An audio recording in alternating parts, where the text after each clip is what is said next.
everyone, welcome to MEF Connects Digital, the webinar series on MEF. The title of today's session is Monetizing Mobile, the New Content Business Models.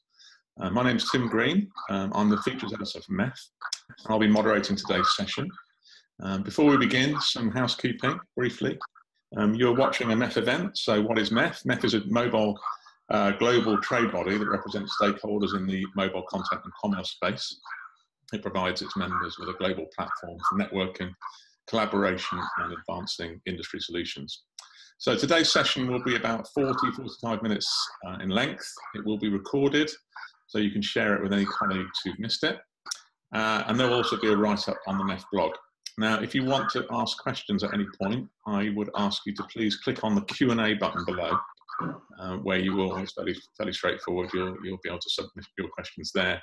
I'll be checking that box throughout and relaying your questions to the panelists. And please ask questions at any point, don't wait till the end, and we'll get to those. Okay, so as I said, today's session is looking at new business models for mobile content, and also access to mobile services, especially in developing markets. And to discuss this topic, I'm joined by two gentlemen representing very innovative but very different services. So from Jordan, we have Jack Rabah, and he is the head of strategic partnerships for Middle East and Africa for Wikimedia Foundation. And on the other side of the planet in Seattle, we're joined by Gary Greenbaum, who is the CEO and co-founder of Syntonic.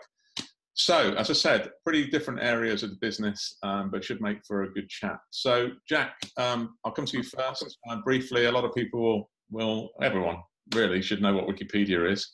What about Wikimedia? Maybe you can tell us a little bit about that and what your role is in the organization. Absolutely. Thanks, Tim. Hello, everyone. As Tim said, my name is Jack Rabah. Thanks to the Mobile Ecosystem Forum for this opportunity. It's really exciting to be a part of this panel today. The Wikimedia Foundation is the nonprofit organization that operates Wikipedia and the other Wikimedia sites. Based in San Francisco, that's the headquarters. I'm working remotely in Amman, Jordan. I'm a part of a team called the Partnerships and Global Reach team. I've been with the foundation now for 3 years, and primarily what we focus on the Partnerships and Global Reach team is increasing awareness and access to Wikipedia and Wikimedia projects in the geographies that we work on. The nonprofit Wikimedia Foundation basically supports and helps Wikipedia and Wikimedia projects grow and supports our local volunteer communities around the world. We have about 250,000 editors that contribute to Wikimedia sites on a monthly basis. We have about 48 million articles across 300 languages and about 1.5 billion unique devices every month come to the Wikimedia sites.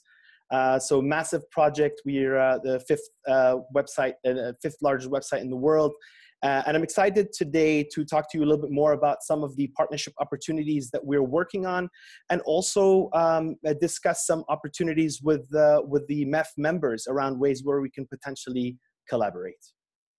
Fantastic. Okay, well, there's lots to come back on there. But before I come back to you, Jack, we're going to hear from Gary. So, Gary, as I said, it's a slightly different business model over there, but maybe you can just tell us a little bit about Syntonic. Sure. Thank you, Tim. My pleasure.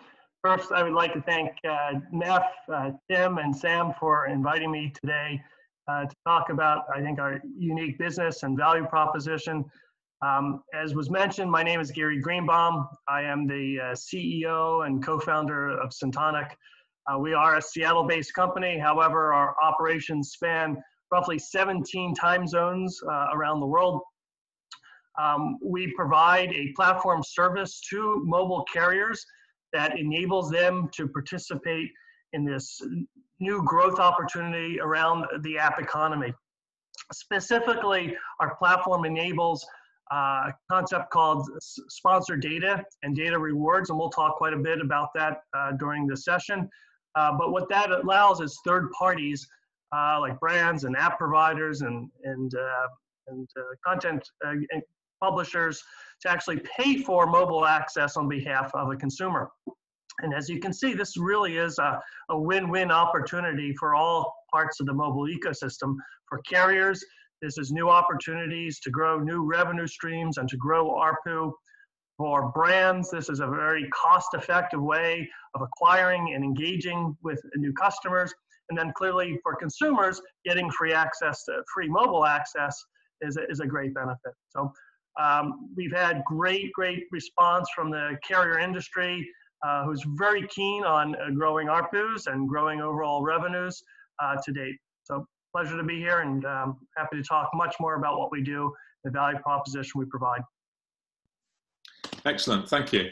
So Jack, Wikimedia is, as you said, it's a huge, Wikipedia, I should add, is a very, it's a massive success. It's one of the biggest web presences in the world. Maybe you could tell us a little bit about the different challenges that you face in developed and developing markets. Absolutely, I'd love to. Wikipedia is massive in Russia. We get about 1 billion page views a month. It's huge in Japan. Actually, Japanese Wikipedia is the second largest version of Wikipedia after English. And the Germans love us. About 79% of the population use Wikipedia. But these actually represent some of the most biggest and vibrant Wikipedias. Yet these are places that are expected where the population is going to shrink dramatically over the next 15 years or so. And so we see different challenges in different parts of the world. But I want to shift our focus a little bit towards Africa and the continent of Africa. Population growth in Africa, the continent of Africa, we're looking at over, by 2100, is going to be about 4.4 billion people, which is going to be a little less than 50% of the world's population. But only 2% of our monthly page views are coming from Africa. And so at the foundation, we really made it a big point to try to understand what are some of these challenges and barriers keeping people away from Wikipedia. So we conducted phone surveys and on-the-ground research coupled with design research to understand what some of these challenges are. And we basically came down to two major challenges, which is lack of awareness and lack of access.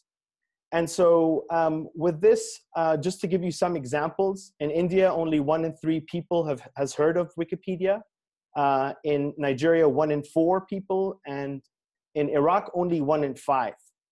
And so we worked very closely with our local volunteer communities to try to understand how they would describe or explain Wikipedia. That's the beauty and uniqueness of the world of Wikimedia, is the volunteers that are behind the scenes. And so these are the volunteers that are everyday people that are volunteering their time and their knowledge to grow Wikipedia and Wikimedia sites. And so working with our local communities, we were able to try to understand what these major barriers were. And coupled with the work that we did with local media houses, we created video campaigns. And these are video campaigns to try to explain Wikipedia. In Iraq, we did it both in Arabic and in Kurdish, and we received about 5.1 million views. And in Nigeria, we worked with local celebrities, and we got over 12 million views. And we saw a significant increase in the awareness of Wikipedia. The partnerships that I focus on my team is with like-minded organizations or mission-aligned organizations that help us explain or help us increase the awareness of Wikipedia.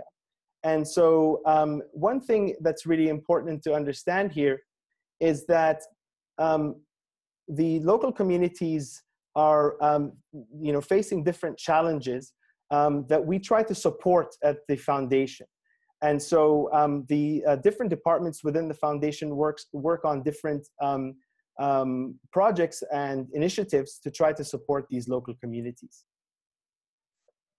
Okay, so we're going to come back to some of the topics you've raised there, and especially bring Gary in when we're talking about things like access. But I just wanted to ask you, you've talked about raising awareness of Wikipedia as in terms of a site that you visit, but obviously the other side of that coin is that, you know, you need original content to be uploaded to it as a user-generated site. So how have you encouraged users in developing markets to get involved with the uploading of content? Absolutely. There's many different ways we help work on this. Our local communities find very innovative ways to raising awareness. So outside of the video campaigns that we worked on, our local communities work with local radio stations to raise awareness of Wikipedia. They create Wikipedia fan clubs at universities, so targeting a very, very large number of population. But also working with outside partners has been a very, very helpful way for us to grow awareness, and has also been a way where this like-minded thought process towards the vision of free knowledge has been very interesting. So we've actually worked with the GSMA on creating digital skills training toolkits.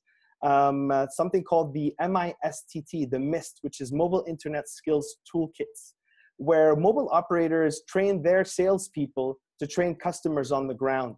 And so we created a Wikipedia module to teach people how to search on Wikipedia and how to read Wikipedia, which has been very helpful. We saw in Rwanda over 250,000 customers trained over a 6-month pilot. And we're growing this out. In Burkina Faso, we have 40,000, and we're looking at other places as well. So these are some of the examples with partnerships to try to increase awareness. And what about the languages and the mobile form factor? I mean, obviously, from a Western point of view, a lot of people are writing in, you know, English or other Romantic languages, and they are using laptops. But obviously, we're talking about much smaller languages in terms of user base, and obviously the mobile, using mobile as an interface. So what are the unique challenges there, and how have you addressed those? Of course. And so there's an obvious shift from desktop to mobile. In some places, it's a little slower than others. But the shift to mobile creates its own sets of challenges and unique opportunities. With that, I'd like to also give you an example of a pilot that we worked on in India called Project Tiger, where we basically partner with Google to address some of the gaps that exist on Wikipedia in specific local languages. And so working with our local communities, we're able to address and assess what the needs were. And by providing internet stipends and providing laptops, and creating a competitive type of a format for this pilot, over 3 months, we created over 4,600 new articles in 11 Indic languages. And so these are great opportunities to partner with outside organizations, but to also partner with our local communities. Now, the shift to mobile and some of the challenges with mobile, as I said, there are many departments that work on these different technical challenges. And so, of course, with a mobile phone, you've got a smaller screen, you've got a smaller keyboard. And so we're constantly trying to assess how it is as a user experience to try to edit Wikipedia on this device. One thing is to look at consumption. Readership is one thing, but the actual contribution is another. And so there are sets of research projects that we're working on that will be releasing some data out soon in India, actually, that will show us and showcase the different challenges that we're facing and how we're trying to remedy that. Lovely. Okay. Well, Gary, I want to bring you in now. So, you know, evident in Jack's answers is the need for more access to mobile services, and really what we're talking about is access to mobile data. Now, this is what your company is all about. Maybe you can tell us a little bit about how your model applies in developing markets, and then go on to talk about the difference between, you know, the challenges that you face in developed and developing markets. Sure. Like Jack, we are acutely focused on much of the developing markets, for example, Africa, Southeast Asia, Latin America. These are environments where, for the most part, they are phone first consumers, meaning that they never did get the PC to migrate to or migrate from.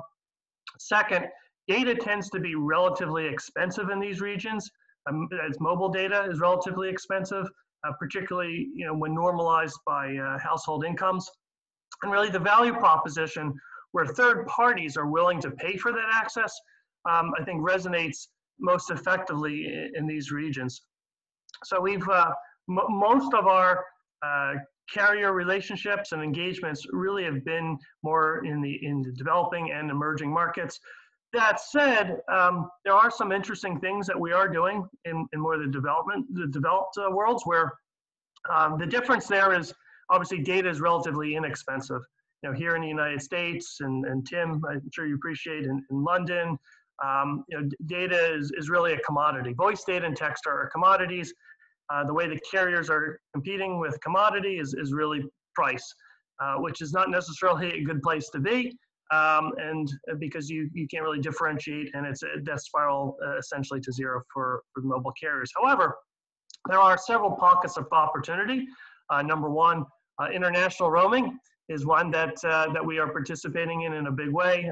A great example there, one of our customers, Smart Communications, has launched a solution whereby if you're an international traveler, when you land in a destination country, instead of swapping for a local SIM or waiting for Wi-Fi, you're encouraged to stay on network because various travel destination services are more than happy to pay for your international roaming access.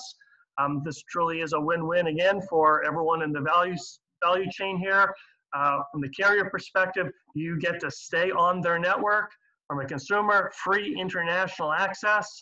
And then for these brands, by paying for your access, it promotes transactions.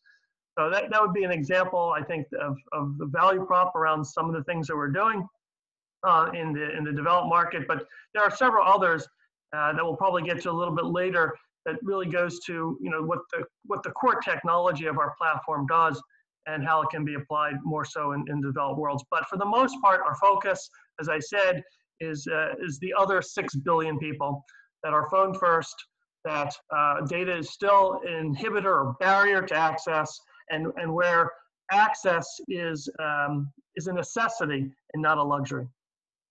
So can you give us an example of the kind of services that you've worked on in developing markets, and whether these are bringing data to users for the first time or just merely increasing the amount of data available to subscribers? Yeah, I'll give a couple examples. So a very concrete one, we work with Reliance Digital Entertainment. They were trying to promote several of their gaming properties. Just a little bit of background about the gaming industry. It's very competitive. Most companies allocate a tremendous amount of marketing dollars to acquire and engage with subscribers, with consumers. And for the most part, those marketing dollars are going to Google and Facebook, which pretty much dominate sort of the mobile advertising space. We work with Digital Alliance to enable an offer around sponsored access where they would only pay for engagement for, let's say, 30 minutes of free access to their particular suite of games. You can see why this is very cost effective in the sense that they're only paying for users who are engaging, as opposed to clicking and just downloading and installing, which is very far removed in this monetization funnel. But with the engagement capabilities that we provide with sponsored data, very cost effective. From a gaming perspective, if you can get somebody to play your game for 30 minutes, they're essentially hooked, right? That you've migrated them through very effectively, ultimately hit a buy button or some sort of ad-driven model to monetize that particular customer. So the results of this was, and we compared it to traditional advertising methods around CPI, was net was 50% more cost effective in migrating people through this funnel to monetization. So I think for the most part, the way we've been focusing sponsored data is a form of mobile advertising. And the way we position it is to brands is that it's another component in their arsenal of tools to try to acquire, engage, end users. I think we provide the unique capability of really this engagement. There's very few tools for engaging with customers. A lot of mobile advertising is about targeted demographics and clicks and banners, and there's a time and a place for that. But again, the end goal here is really monetization, which is far removed from some of these standard models that Google and Facebook and others provide. It's been observed before that, you know, sponsored content isn't a particularly new idea, although it would seem like it's having a revival now, thanks to, you know, largely to your activities.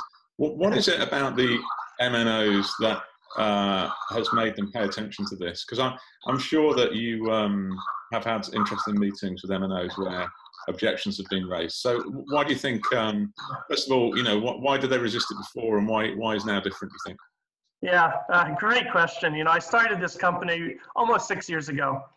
And for the first 3 years where we developed this platform and I knocked on the doors of various mobile carriers, they all got what we were trying to do. They all recognized that ultimately, you know, this is a direction that they'd have to pursue. However, times were great for mobile carriers up until about 3 years ago, where ARPUs were just accelerating up and to the right. But then something happened around 2016. The overall global revenues generated by voice, data, and text started to flatline. To put that in perspective, it was roughly $1.4 trillion in overall global revenue was generated in voice, data, and text. And it started to get flat. And as that flattened, the actual ARPU, because the number of users actually started to grow, started to decline. So for the first time in the history of mobile ARPUs started to decline roughly around 2016, 2017, and more acutely, you know, 2018 or so.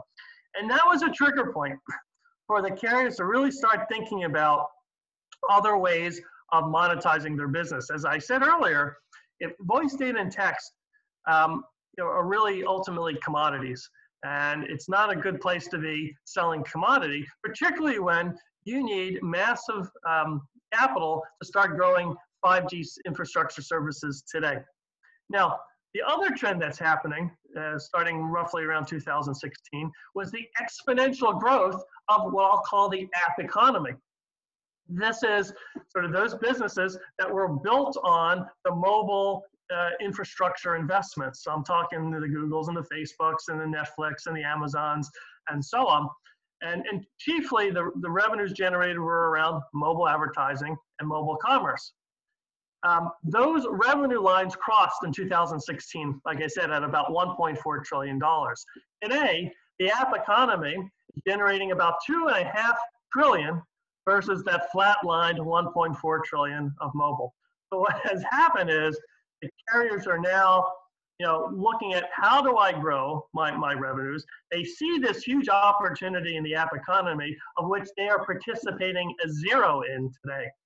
And so I think to answer your question, Tim, what has changed? I think there is now this appetite really to start growing revenues, to start growing differentiation, and moreover, looking at what is doing it today. It's this app economy. And so from a time and place perspective, I think we are perfectly situated in that we can provide the set of services to enable carriers to participate in the mobile commerce and the mobile advertising economy that's taking place today on top of their infrastructure. Great. So, Jack, clearly in developing markets, such as the one that you're, the region that you're looking after, operators are in a different position. They're still gathering new subscribers. Their ARPUs are still going up. I wonder, do you work closely with operators? Are there opportunities for you to get bundles maybe, or cross promotion in a way of getting your message across? Yes. We continue to explore ways to work with mobile operators in Middle East Africa. There, as Gary mentioned, there are still many people not connected, and data affordability is still a major challenge. And so, one way we've been trying to explore working with mobile operators is piloting Wikipedia through SMS, text messages, and through USSD. And so this is something that we started looking into about a year ago, technically and feasibility-wise, try to figure out if this is something that could work. We have looked at partnering with some organizations to try to address that really large chunk of audiences that are out there that still have feature phones that would like to consume and use Wikipedia, but are not connected yet. And so that is one way we're trying to work with mobile operators.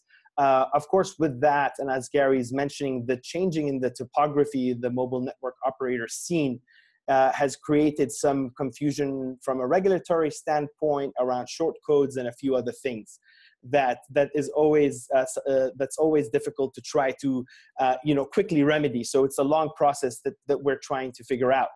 The other thing I'd like to add is this opportunity to preload apps, our Wikipedia app, which exists and it's out there. I use it, I have it on my phone. And so we are discussing and talking with mobile operators around including the Wikipedia app on their devices. The Wikipedia app is a growing app. It's got new features. It's constantly being changed. One of the major features on there that is a very important one is the offline feature, allowing people the capability to save an article and to consume it later on. When we did design research in Nigeria, we realized that's a big trend there. The whole PDFing of something so it's for consumption later on. And so there's a lot we can do with mobile operators. And the most important thing I'd like to share here is part of the increasing the awareness or the access when we talk about finding partnerships or finding opportunities, it's actually finding this way to increase the reach. And in many places, in many markets, in many countries, mobile operators are the largest organizations with the largest reach. And so I open it up to the MEF members to find ways to talk to me and my team to find ways where we can potentially put the Wikipedia app on devices. And well, I'm good luck with that. I hope that this session moves your business along. That would be a good result. You mentioned Google earlier. What's the nature of your collaboration with Google, with Facebook, and the other sort of internet giants? Do you regard them as collab? Is there a way that you can collaborate with them, or are they sort of offering an alternative destination, which is a sort of competition for you? We are very transparent in the way we do our work. We're basically, as I said, a nonprofit that aims to create and share free knowledge for everyone across the world in their language. And so we welcome partnerships, we welcome partners, we see the value in working with all different types of partners. The likes of Google, as I mentioned, was a collaboration in India. And with the help of Google and with the help of the local communities, we addressed certain gaps in specific language Wikipedia. And so that was a great pilot for us because it really remedied a certain assessed issue on the ground, and that was the lack of internet connectivity and the lack of devices or laptops.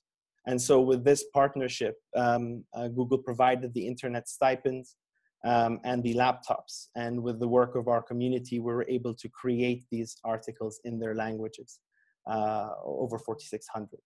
And so we're constantly discussing and talking to the Facebooks and the Googles and other types of organizations and companies around the world. Because actually our uniqueness, like I mentioned, is the people. Our uniqueness is the volunteer nature of our contributors. In the 300 languages that exist. And so it is up to us to realize this common denominator, which at the end of the day is going to benefit societies. It's going to benefit people. It's going to benefit ensuring that the continent of Africa is able to share its knowledge and culture and relevantly created content with the rest of the world. It is also going to help remedy or fix the issue of Arabic content. We are about 380 million Arabic speakers in the world, with less than 3% on the internet of Arabic content. That is a ridiculous percentage.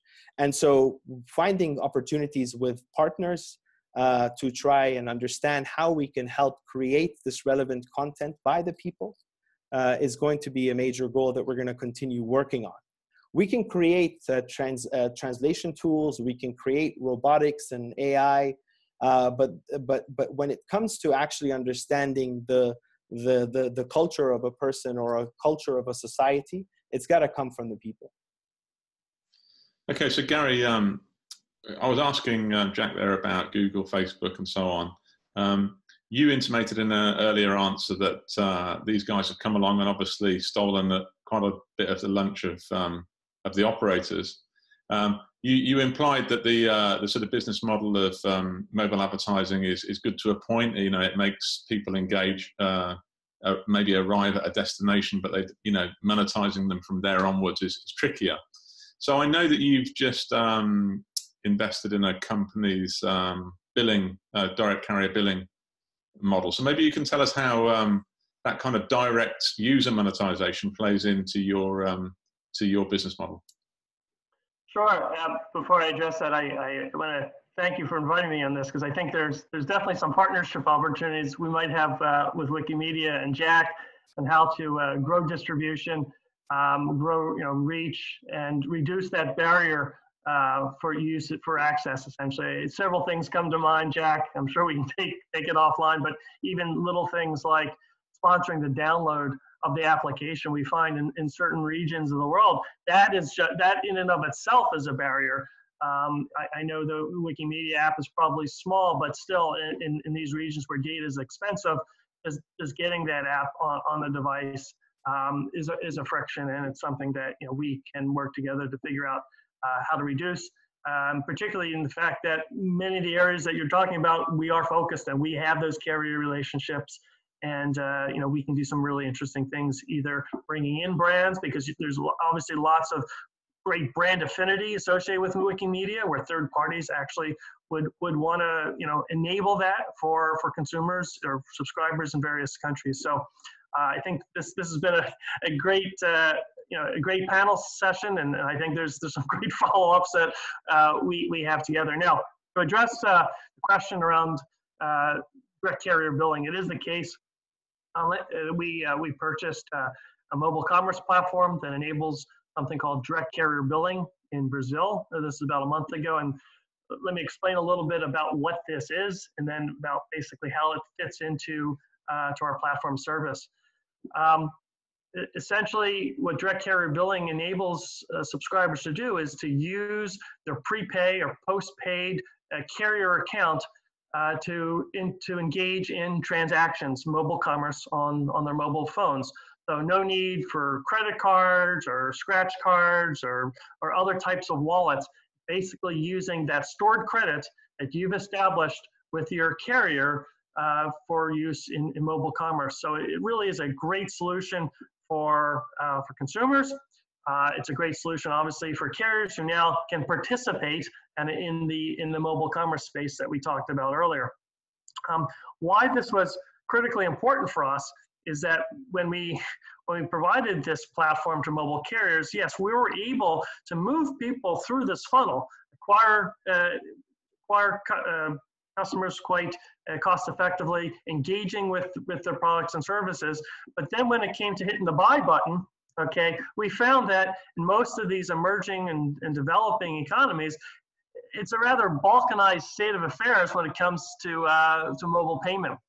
And the one common denominator is that every phone has a link to a mobile carrier, and that link has to have some sort of financial accounting associated with it, and it's a very trusted relationship. And as a result, carriers are actually in a very good position to kind of roll with this whole mobile commerce space, because again, they already have this trusted relationship with the consumer. So we are intending to internationalize essentially this direct carrier billing solution that currently exists in Brazil, make it part of our core platform, and license that to various carriers so that they have the means, or brands that is, have the means of migrating people through in a very cost-effective way to ultimately hit the buy button.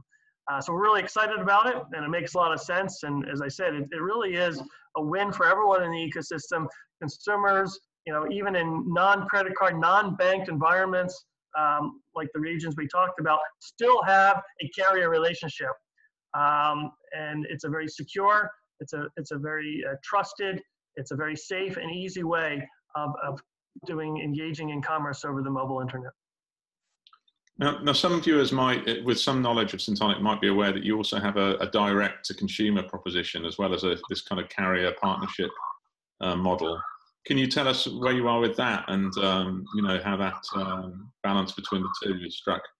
Sure. So just to clarify that a little bit, we both license our technologies to mobile carriers, for carriers to take in-house, and as I mentioned, to participate in these major trends in the app economy today around commerce and advertising. That's one of our core models, and honestly, it is a principal model today just because carriers are coming to us in significant number. We are, the dominant player in this space, and well-recognized leaders. So we've had this groundswell of interest, and it's almost it's critical interest because, again, as I mentioned, ARPUs are really starting to level and or decline globally, not just in developing economies. So something needs to happen. I think we're well suited to that. Another model that we have is sort of this overlay. We have our own first-party brand that we interconnect with the various carriers that we're engaging with. And the value there is, if you're a brand, you're not necessarily targeting a specific carrier or a specific carrier's customers. You're usually targeting a broader demographic that transcends multiple carriers. And so the bigger reach we have, the more valuable we are to brands and their goals of ultimately monetizing customers. So we're pursuing both, but I have to say right now, just because of the angst in the mobile ecosystem, much of our focus is with individual carriers and enabling them and getting them set up to participate in this new app economy today. And just for clarity, when you talk about working with getting those operators engaged with this new model, are you providing a technology platform, or are you actually bringing brands, almost like an agency model as well, where you're bringing brands together with operators? Yes and yes. We find that some of the larger carrier customers, they tend to be well connected with agencies and brands, and they even have their own ad inventory at times. Other more mid-sized or smaller carriers, we will help. I mean, it's in our interest to make sure that our carrier customers are successful, and so we do have access worldwide to various agencies and brands. So we do as needed to sort of grow this business for the various carriers and their needs. Okay, so we're coming up to the last few minutes of the chat now. I'd like to sort of ask you an open-ended kind of future-facing question. So I'll ask Jack first, but I'll ask you the same question, which is, looking ahead in many years' time, one can assume that data access will become broader, cheaper, more universal. We may get 5G, which will expand the speeds, but also the availability. So how long do you see that process taking, and how might it affect your core activities? I'll ask Jack first. I live and work across two completely different regions. I live in the Middle East in Jordan. I manage Middle East and the entire continent of Africa. So when I attend conferences, regional conferences, and the mobile giants are there in Dubai, they're discussing 5G and 6G and whatever the future is. And then when I attend conferences in Dar es Salaam, Tanzania, we're discussing maybe data affordability or other topics. I live and work in two different worlds where these issues are constantly moving, maybe sometimes in different directions. I don't know the answer to that. I don't know how long this is going to take. Like I mentioned, almost 50% of the world is still not connected. Connectivity aside, it's not the connectivity or the connection that I'm personally concerned with. What I'm concerned with is the local relevant content for people once they are connected, once they're on their mobile phones, once smartphones become more affordable, for them to be able to consume and use and read content that is native to their language. And so I believe that, yes, connectivity is an important issue and access is an important issue. And I hope that we live in a world where affordability and internet is provided as something for everyone. But I still think that the major issue that we face is the lack of relevant content. And so finding ways where we can work with our local communities, but also find partnerships to enable people to learn and understand how Wikimedia and Wikipedia works. Wikipedia and Wikimedia is not the only solution out there. But I think this global movement around the open source, open license, free knowledge, breaking down all these barriers is going to help us all achieve a global goal. And so this is what I wish for, to be honest, and I wish for it soon. Okay, well, clearly that's the challenge, but having more broad and cheaper access is going to help you with that.